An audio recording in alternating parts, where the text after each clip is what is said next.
আজ সকাল সকাল স্নান করে চলে গিয়েছিলাম আমাদের পাড়ার বার মন্দিরে। যেহেতু আজকে শনি অমাবস্যা, তো শনিদেবের জন্মতিথি, তাই এখানে প্রতি শনিবারের মতো আজকে মঙ্গলবার হলেও একটা বিশেষ পূজার আয়োজন করা হয়েছিল। তাই আমাদের পাড়ার লোক তো ছিলই, আমরা তো ছিলামই, আর আশেপাশের মানুষও এসেছিলো। আর সকাল 8টার থেকেই পূজা আরম্ভ করা হয়েছিল। অমাবস্যা তিথির মধ্যে পূজা করতে হবে সেই জন্য। তো আমরা এখানে গিয়ে একটু বসে পুজো টুজো দেখলাম। তারপরে পুজো কমপ্লিট হওয়ার পরে তো অঞ্জলি হয়, তো সবাই মিলে অঞ্জলি দেব। তো আমরা এখানে পুজো দেখছিলাম দাঁড়িয়ে। একটু পরেই পুরোহিত মশাই পুজো শেষ হওয়ার পরে সবাই একজন সবাই মিলে, বহুত লোক হয়েছিল, দুবার করে অঞ্জলি হয়েছিল।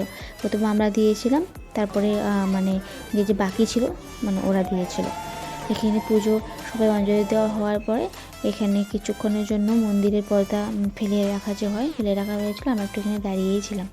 তারপরে পুজো তো কমপ্লিট হয়ে গেছে। এখন প্রসাদ, যে সিন্নি প্রসাদ, এসব ফল টল এসব পাড়ার কাকিমা বৌদি ওরা অ্যারেঞ্জ করছিল। তারপরে আমরা এখানে প্রসাদের জন্য বসেছিলাম, যেহেতু 12টা বার হয়ে গিয়েছিলো। তো আমার একটা বাবা অনেকক্ষণ দেরি করে এসেছিলো পুজোর মন্দিরে। তারপরে বাবা অঞ্জলি দেওয়ার পরে যে বাচ্চা অঞ্জলি দিয়েছিল। তারপরে আমরা এখানে বসে প্রসাদ টসাদ নিয়ে ফল প্রসাদ নিয়েছিলাম, আর বাইরে গিয়ে সিন্নি প্রসাদ খেয়ে বাড়িতে এসে রেডি হয়ে চলে গিয়েছিলাম স্কুলে।